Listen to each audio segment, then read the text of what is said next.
हरे Krishna everyone. आज हम श्रीमद् भगवद गीता के 16वें अध्याय के 19वें श्लोक से स्टार्ट करने जा रहे हैं सेशन।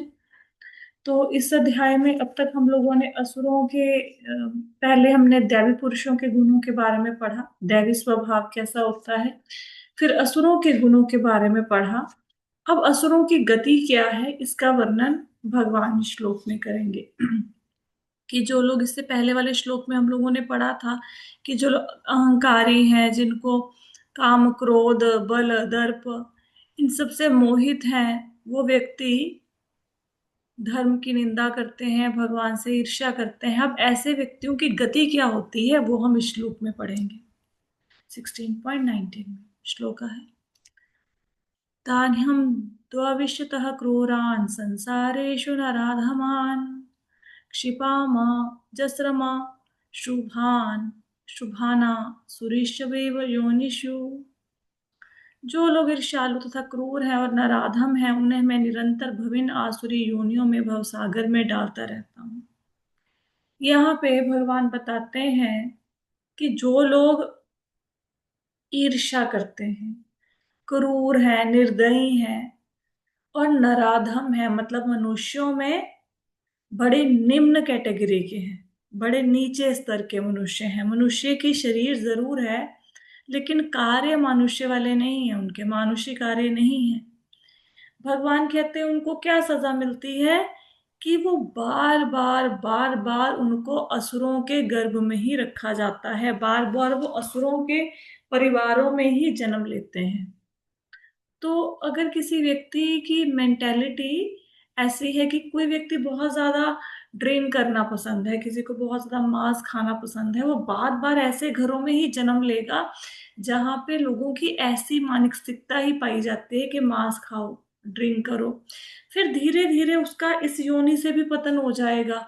फिर उसको धीरे धीरे कुत्ते बिल्ली इनका शरीर मिल जाएगा, छिपकली कॉकरोच इन सब लोगों का शरीर मिल जाएगा इन योनियों का। और फिर धीरे धीरे क्या होगा, ऐसे पशु कीट पतंगा इत्यादि बन के उसके जन्म मृत्यु के भवसागर से बाहर निकलने के चांसेस बहुत ही कम हो जाएंगे। अब उसका मुक्ति की कोई संभावना नहीं रहेगी। तो जीवित व्यक्ति भले ही, अपनी प्रभुपाद जी लिखते हैं, अपनी सनक के अनुसार जो मर्जी काम करता रहे। अब हम आप भी जब प्रचार करते हैं, कितने लोग हैं आपका मजाक उड़ाते हैं, कितने लोग हैं बात नहीं मानते हैं। तो जीवित व्यक्ति जितना मर्जी अपनी सनक के अनुसार जो मर्जी काम करता रहे, लेकिन मरने के बाद कौन सा शरीर मिलना है उसके उस पे मर्जी भगवान की चलेगी, जीव की नहीं चलेगी। जैसा इस जन्म में काम किया वैसा ही अगला शरीर मिलेगा। हम्म। तो हमें आसुरी कार्यों से बचना है, दैवी स्वभाव दैवी गुणों को अर्जित करने की कोशिश करनी है। कहीं ऐसा ना हो हमारा भी पतन हो जाए। जब भरत महाराज, जो इतने आत्म साक्षात्कार की कैटेगरी तक पहुंच चुके थे, वो हिरण की योनि में जा सकते हैं, तो हम किसके बेचारे हैं। हम्म। तो परिणाम हमारे सामने है कि जो लोग असुरों वाले विचार रखते हैं, नहीं बात मानते भक्तों की, संतों की, शास्त्रों की, तो उनका अंत में होगा क्या, हो सकता है इस जन्म में वो सक्सेसफुल बिजनेसमैन बन जाए, हो सकता है उनका करियर अच्छा हो सकता है, हो जाए, हो सकता है उनके घर में संतान अच्छी हो, ठीक है, बेटा बेटी जो भी चाहे वो हो जाए, हो सकता है उनके घर में सबकी बनती भी हो, लेकिन मृत्यु के बाद ऐसी सिचुएशन नहीं रहेगी। हम्म। हम लोगों को अपने बच्चों को भी ये शिक्षा देनी चाहिए, शुरू से भक्ति की प्रेरणा देनी चाहिए, क्योंकि हम लोगों को एटीएम मशीनें पैदा नहीं करनी है, एटीएम मशीनों वाले संस्कार नहीं देने हैं, बच्चों को पैसा कमाने की मशीन नहीं बनाना। आप ये देखो, हम इस जन्म की बच्चों को संवारने की परवाह कर रहे हैं, अगले जन्म में बच्चे का क्या होगा हमें कोई फिक्र ही नहीं। वो चाहे कुत्ता बिल्ली जो मर्जी बने, हम वी डोंट केयर। हमें बस इस जन्म में तुम दिख रहे हो, तुम ऐसे होने चाहिए। हम्म। तो आसुरी स्वभाव को त्यागना चाहिए, नहीं तो परिणाम हमारे सामने है कि क्या होगा, भगवान उसको असुरों की योनियों में ही बार बार डालेंगे। आसुरी योनियां होती हैं जैसे जंगल में शिकारी हैं, ये सारी आसुरी योनियां हैं। ठीक है, ये आदिवासी लोग हैं। हम्म। और जिनको भगवान से कुछ लेना देना ही नहीं है। ये सब आसुरी योनियां हैं, पशुओं को मार मार के खाते हैं। उससे भी निम्न योनियां हैं जिसमें प्रेत भूत इत्यादि बन जाएंगे, राक्षस बन जाएंगे, मनुष्यों को मार मार के खाएंगे। फिर वो योनि भी नहीं रहेगी, फिर उससे भी निम्न योनियां हैं पशुओं की, पक्षियों की, वो बन जाएंगे। तो इन योनियों से बचना है, उसके लिए क्या करना पड़ेगा? भक्ति करनी पड़ेगी। नेक्स्ट श्लोक में कहते हैं, आसुरीं योनिमापन्नां जन्मनि जन्मनि मां प्रापेव कौन्तेय ततो यान्ति धमां गतिम्। हे कुंती पुत्र, ऐसे व्यक्ति आसुरी योनि में बारंबार जन्म ग्रहण करते हुए कभी भी मुझ तक नहीं पहुंच पाते। वे धीरे धीरे अत्यंत अधम गति को प्राप्त होते हैं। यहाँ पे क्या बताया गया है कि ऐसे व्यक्ति जो गुरु साधु शास्त्र का उल्लंघन करते हैं, भक्ति नहीं करते, उनके साथ होगा क्या? वो बार बार असुरों के घरों में जन्म लेंगे और भगवान तक कभी भी नहीं पहुंच पाएंगे। ये अधम गति मिलेगी उनको। तो यहाँ पे एक प्रश्न आ सकता है, प्रभुपाद जी तात्पर्य में लिखते हैं कि भगवान को तो बोला जाता है कि वो सब पे दयालु हैं। अब यहाँ पे श्लोक में तो भगवान की दयालुता कहीं नजर नहीं आ रही है ना। भगवान तो कह रहे हैं कि जो भक्ति नहीं करेंगे, बुरे कार्य करेंगे, उनको तो फिर असुरों की योनियों में रखा जाएगा, वो कभी भी मेरे तक पहुंच नहीं पाएंगे। ये कैसी दया है? तो असुरों को दंड देना भी भगवान की कृपा ही है एक ढंग से। हम्म। फिर भगवान क्या करते हैं? भगवान उनका वध करते हैं। जब भगवान असुरों का वध करते हैं तो उनको मुक्ति मिलती है। लेकिन उसके लिए भी जो आसुरी व्यक्ति है, वो तभी भगवान उसको मारेंगे जब उसके इतने भाग्य हो कि भगवान कम से कम उसको मारे। ये भी बड़े भाग्य की बात है। ये हिरण्यकश्यप का भाग्य है, रावण का भाग्य है, कंस का भाग्य है कि भगवान के हाथ से मरे। हम्म। तो कम से कम इतने भाग्यशाली होने चाहिए असुर की भगवान के हाथ से मरे। लेकिन सबको तो ये सौभाग्य प्राप्त नहीं होगा। हम्म। तो व्यक्ति को क्या करना चाहिए? व्यक्ति को ये समझना चाहिए कि ये जो मानव जीवन है, इसका लक्ष्य क्या है, उस लक्ष्य की प्राप्ति के प्रयास करना चाहिए। सदैव इंद्रिय तृप्ति के कार्यों में नहीं लगे रहना चाहिए, है ना। जब हमें पता लग गया कि जीवन का लक्ष्य ये है, तो लक्ष्य को जानने के बाद भी अगर उसकी प्राप्ति के लिए कुछ नहीं किया तो हम मूर्ख माने जाएंगे।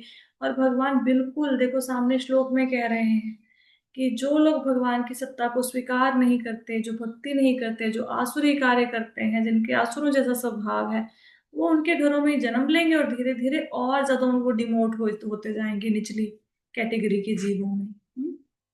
ये है। आगे चलते हैं नेक्स्ट श्लोक पे।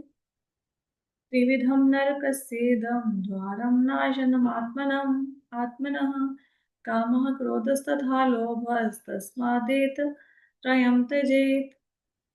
कहते इस नरक के 3 द्वार हैं, काम क्रोध लोभ। प्रत्येक बुद्धिमान व्यक्ति को चाहिए इन्हें त्याग दे, क्योंकि इससे आत्मा का पतन होता है।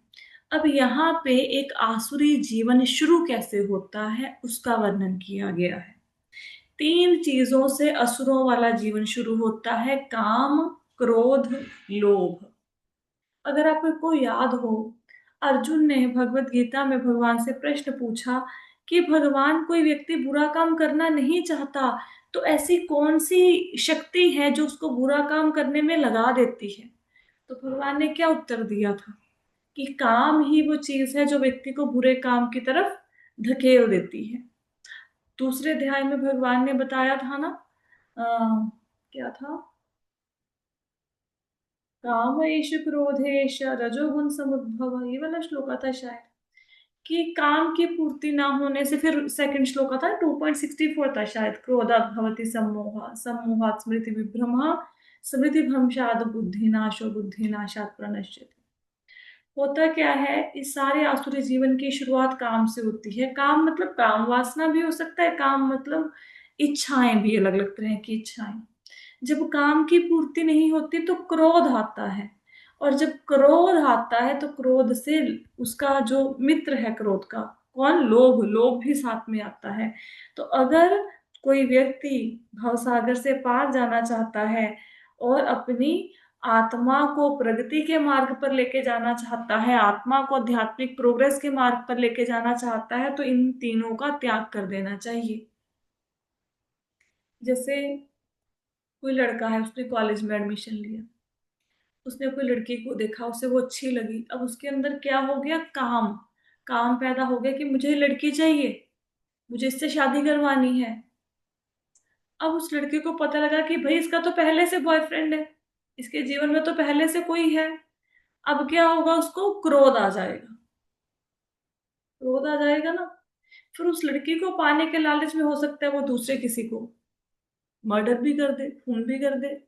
तो सारे के सारे फसादों की जड़ काम है। काम मतलब वासनाएं, इच्छाएं, यहां से आसुरी जीवन की शुरुआत होती है। तो हमें काम, क्रोध, लोभ तीनों से बच के रहना है। नहीं बच के रहेंगे तो क्या होगा, आत्मा का पतन हो जाएगा। हम्म? तो नरक के ये द्वार हैं। जैसे किसी के घर में जाने के कई बार दो गेट होते हैं ना, अगला द्वार है, एक पिछला द्वार है, हम कहते हैं इस घर में जाने के दो दरवाजे हैं, तो नरक में जाने के तीन दरवाजे हैं, काम, क्रोध, लोभ। इनसे बचना चाहिए। नेक्स्ट श्लोक है, एतैर्विमुक्तः कौन्तेय तमो द्वारो स्त्रीभिर्नरः आचरत्यात्मनः श्रेयस्ततो याति परां गतिम्। हे कुंती पुत्र, जो व्यक्ति इन तीनों नरक द्वारों से बच पाता है, वह आत्म साक्षात्कार के लिए कल्याणकारी कार्य करता है। इस प्रकार का मनुष्य परम गति को प्राप्त होता है। तो भगवान इस श्लोक में बता रहे हैं कि मनुष्य के जो तीन शत्रु हैं, काम, क्रोध, लोभ, उनसे अत्यंत सावधान रहना चाहिए।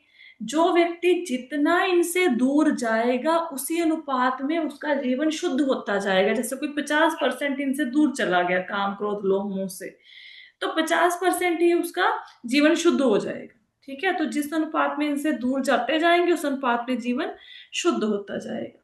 ठीक है, तो इसके लिए करना क्या चाहिए, काम, क्रोध और लोभ से बचने के लिए जो शास्त्रों में विधि विधान लिखे हुए हैं उनका पालन करना चाहिए।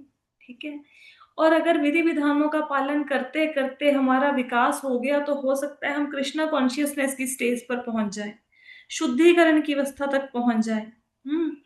और इस तरह धीरे धीरे हो सकता है कि हमें सेल्फ रियलाइजेशन हो जाए और हम भक्ति में दृढ़ हो जाए। ठीक है, जो भक्ति में दृढ़ हो गया उसकी मुक्ति पक्का होनी है। हम्म, तो हमारे जैसे चार वर्ण है, ब्राह्मण, क्षत्रिय, वैश्य, शूद्र, और ब्रह्मचर्य, वानप्रस्थ, गृहस्थ और सन्यास, ये सारे चार आश्रम हैं। जो व्यक्ति इनके विधि विधानों का पालन करता है, वो सेल्फ रियलाइजेशन की स्टेज पे पहुंच जाता है। अब आप ये नहीं कह सकते कि मुझे नहीं पता ब्राह्मण का क्या कर्तव्य, क्षत्रिय का क्या है, गृहस्थी का क्या है, सन्यासी का क्या है, क्योंकि सब कुछ अभी भगवान ने पहले श्लोक में बताया है। आप सब लोग जो कथा सुन रहे हैं, आप सब गृहस्थी हैं, तो गृहस्थियों के लिए भगवान ने कौन से तीन काम बताए हैं, क्या बताई थी तीन योग्यताएं? हम्म, किसको याद है गृहस्थियों को कौन से तीन काम करने चाहिए? एक तो पवित्रता है, हम्म, बिजनेस वगैरह में दान देना। ईमानदारी से काम करना, दान। दान देना।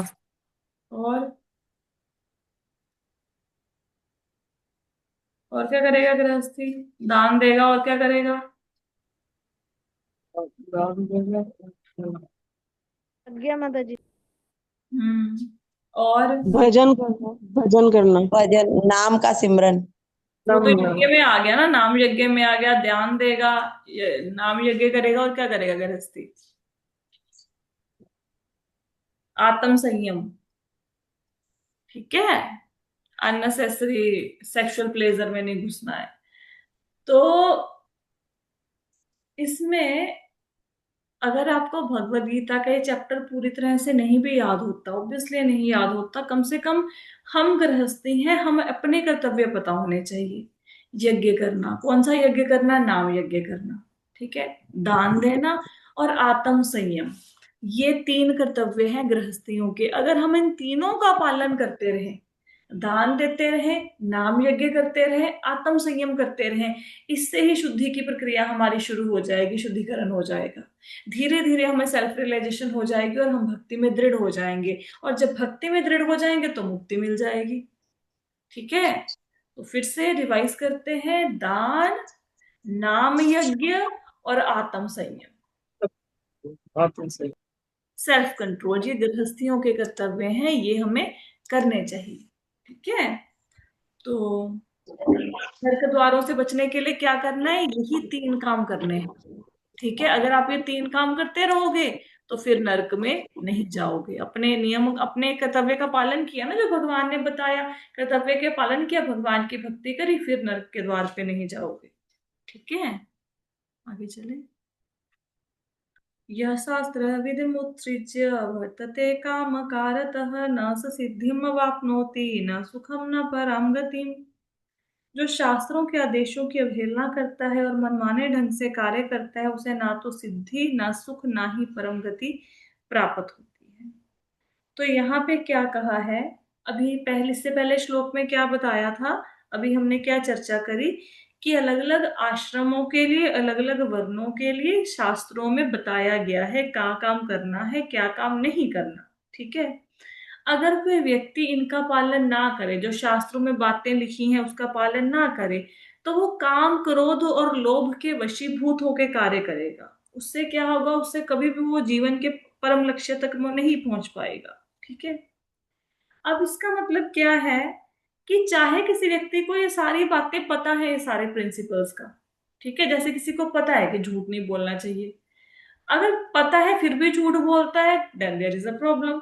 ठीक है, तो अगर किसी मनुष्य को ये सारी बातें पता है कि काम, क्रोध, लोभ से बच के रहना चाहिए, या शास्त्रों की बातें पता है, लेकिन उसको अपने जीवन में अप्लाई नहीं कर पाता, तो उसको अधम माना जाएगा। पता सब कुछ है लेकिन जीवन में अप्लाई नहीं किया, वो अधम है।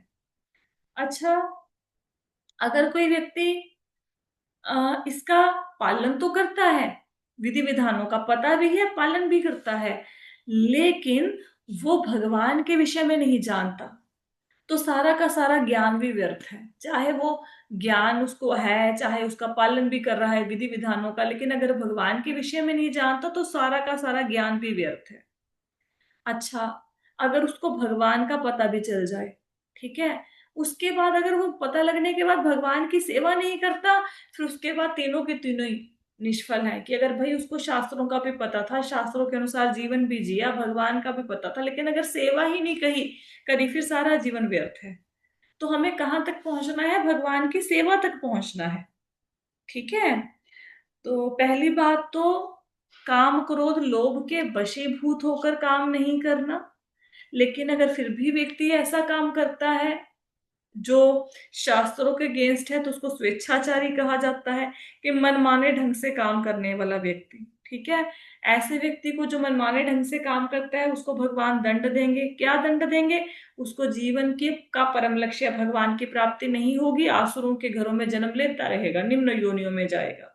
ठीक है, और जो शास्त्रों के अकॉर्डिंग काम करेगा, पहले तो पता होगा जिसको शास्त्रों का, उसको जीवन में उतारेगा, फिर भगवान का पता होगा और भगवान की सेवा भी करेगा, उसकी मुक्ति निश्चित है। ठीक है, आगे चलें।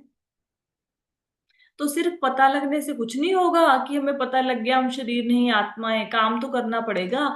बहुत सारे ऐसे लोग हैं, भगवत गीता की क्लास भी लगाएंगे सुबह शाम, सब कुछ करेंगे, माला नहीं करेंगे, नाम जप नहीं करेंगे। तो अगर कोई बच्चा स्कूल जाए, बड़ा सिंसियर होके बैठे, शरारत भी ना करे, ठीक है, आराम से बैठे, कोऑपरेटिव भी हो, सब कुछ करे, सारा उसका व्यवहार ठीक हो, लेकिन वो पढ़ाई ना करे, तो स्कूल जाने का क्या बेनिफिट हुआ? जो अल्टीमेटली आप घर में सपोज बर्तन मांजने वाली रखो, और वो आपसे बातें भी करे, आपके पैर भी दबा दे, ठीक है, चलो आप उसके साथ कोई दुख सुख भी साझा कर लो, सारे काम करे, लेकिन बर्तन ना मांजे, बातें बातें करके चली जाए, तो उसका क्या फायदा? जिस काम के लिए रखा था वो तो करना पड़ेगा।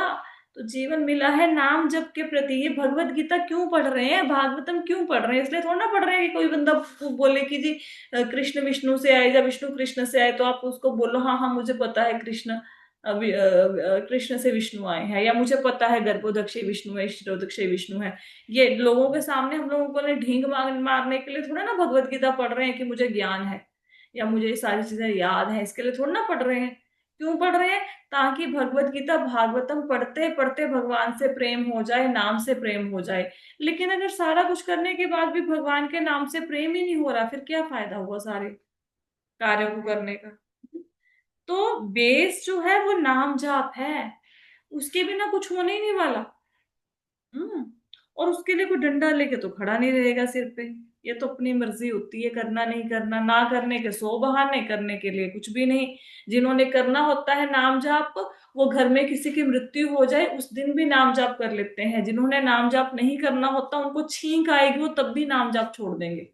जिसने नाम जाप करना होता है वो कैंसर जैसी बीमारी में भी नाम जाप कर लेता है, और जिसने नाम जाप नहीं करना होता वो बुखार में भी नाम जाप छोड़ देता है। सुबह की क्लास में एक माता जी क्लास लगाते थे, उनका ऑपरेट हुआ, जस्ट अभी ऑपरेशन थिएटर से बाहर आए, इतना पेन, भयंकर दर्द।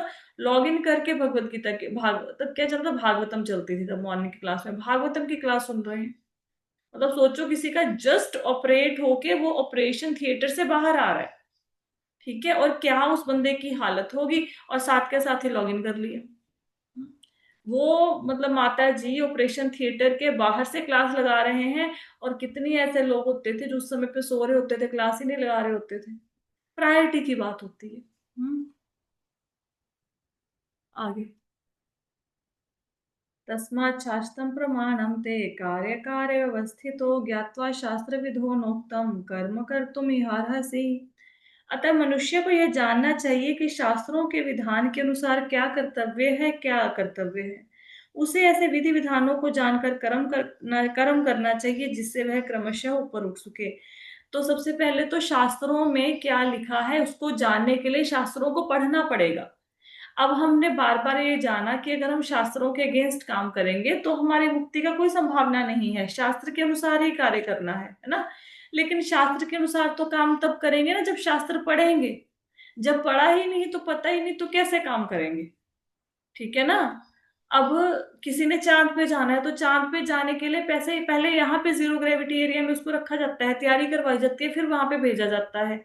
अब किसी ने यहाँ पे वो सीखा ही नहीं तो ऊपर जाके करेगा क्या? वो तो फंस जाएगा वहां पे, उसे पता ही नहीं वहां पे जाके रहना कैसे है। तो शास्त्रों के अनुसार जीवन को जीने के लिए शास्त्रों को पढ़ना पड़ेगा। लोग शास्त्रों को इसलिए नहीं पढ़ते क्योंकि फिर उसके अनुसार जीवन जीना पड़ जाएगा। बहसबाजी करने में मजा आता है।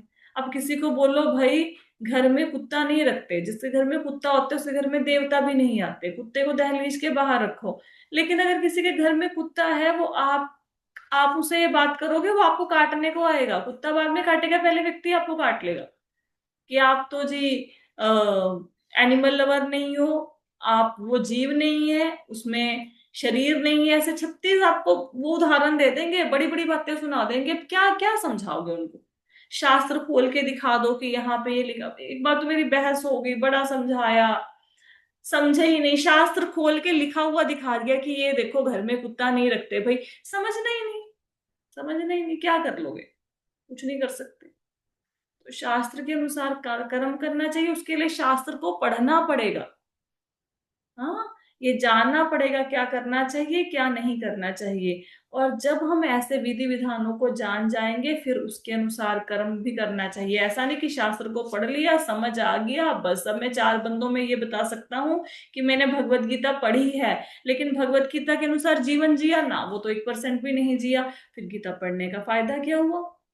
अगर आप भगवत गीता के एक भी श्लोक को जीवन में उतार ले तो भगवान की प्राप्ति हो सकती है। प्रॉब्लम ये हम उतारते नहीं है, राइट। तो शास्त्रों के विधि विधानों को जानना है कि क्या करना चाहिए क्या नहीं करना चाहिए, और फिर वैसे ही काम करना है। अब कोई व्यक्ति कह सकता है कि शास्त्र किसने लिखे? शास्त्र तो हमारे जैसे इंसानों ने लिख दिए ना। शास्त्र जो हैं, जो वेद हैं, शास्त्र हैं, ये कहाँ से आए हैं? ये भगवान से आए हैं। हम लोग शास्त्र लिख ही नहीं सकते। क्यों? क्योंकि हमारे अंदर 4 प्रकार के दोष हैं। कौन सा? एक तो हमारी इंद्रियां अपूर्ण है, हम शास्त्र नहीं लिख ही नहीं सकते। जैसे अब उसमें लिखा है हनुमान चालीसा में ना, क्या था? युग सहस्त्र योजन पर भानु लील्योताहि मधुर फल जानू। मैंने आपको कैलकुलेट करके बताया था कि इस दोहे में क्लियर किया गया है कि सूर्य से धरती की दूरी कितनी है ना। अब जो व्यक्ति लिख रहा है ये, तो उसको पता है, उसने मेडिटेट करके जाना है, ठीक है। हम लोग तो ये भी, हम यहाँ से सूर्य की दूरी मापना छोड़ो, हम यहाँ से साथ वाले कमरे में व्यक्ति कोई बैठ के क्या बात कर रहा है हमें पता नहीं चलता। हमारी इंद्रियां अपूर्ण है, हमें धोखा दे देती हैं। जैसे आंख से दिखता है कि धरती और आकाश कहीं पे मिल रहे हैं, लेकिन क्या वास्तव में वो मिलते हैं? नहीं मिलते।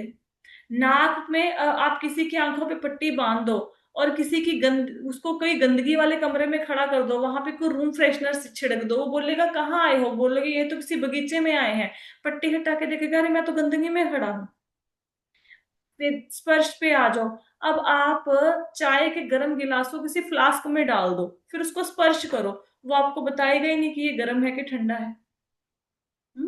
आप एक हाथ पूरे बर्फ के पानी में डाल दो, एक हाथ आप गर्म पानी में डाल दो, उसके बाद दोनों हाथ एक ऐसे वाटर में डालो जो कि वार्म हो, आपको पता ही नहीं चलेगा मेरा हाथ ये पानी गर्म है ठंडा है, आपकी त्वचा सुन्न हो जाएगी। हमारे स्पर्श इंद्रिया में भी कमी है, हमारे श्रवण में भी कमी है ना। क्या हम यहाँ बैठे, आप आज 4 घर पार कोई व्यक्ति क्या कह रहा है सुन सकते हो? नहीं सुन सकते, श्रवण इंद्रियां पूर्ण है, ठीक है। जीभ की अपनी लिमिटेशंस है। जीभ, अब आप गुलाब जामुन मीठी होती है, लेकिन आप दूध का गिलास पी लो, दूध का मीठा दूध, ठीक है, उसके बाद गुलाब जामुन खाओ, तो गुलाब जामुन मीठी लगेगी? नहीं लगेगी, मिठास ही नहीं आएगी। तो हमारी इंद्रियां पूर्ण है, हम शास्त्र नहीं लिख सकते।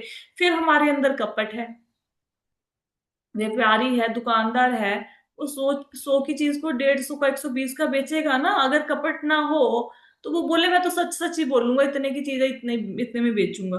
तो कपटता भी है हमारे अंदर, हम गलतियां करते हैं, ठीक है। तो ऐसा व्यक्ति शास्त्र कैसे लिख सकता है जो गलतियां करता हो? तो मनुष्य तो गलतियों का पुतला है, तो मनुष्य थोड़ा ना ये शास्त्र लिख देंगे, कोई साधारण मनुष्य, ठीक है।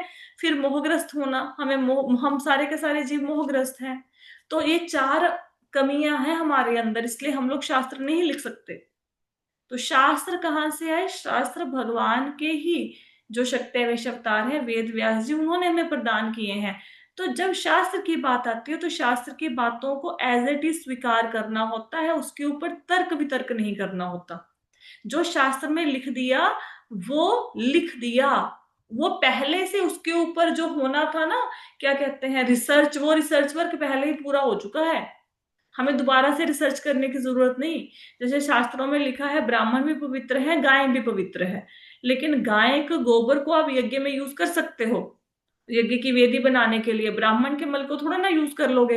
अब आप बोलोगे ब्राह्मण भी पवित्र है लेकिन गाय भी पवित्र है, तो ब्राह्मण के मल को क्यों नहीं यूज कर सकते?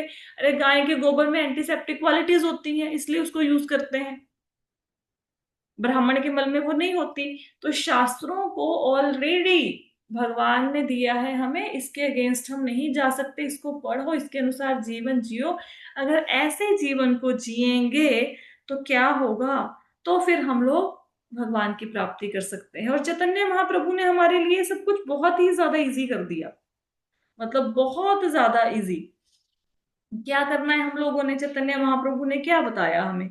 उन्होंने बोला कि भाई आपने क्या करना है, हरे कृष्ण महामंत्र का जाप करना है, भगवान को भोग लगा के खाना है, ठीक है, और भक्ति करनी है।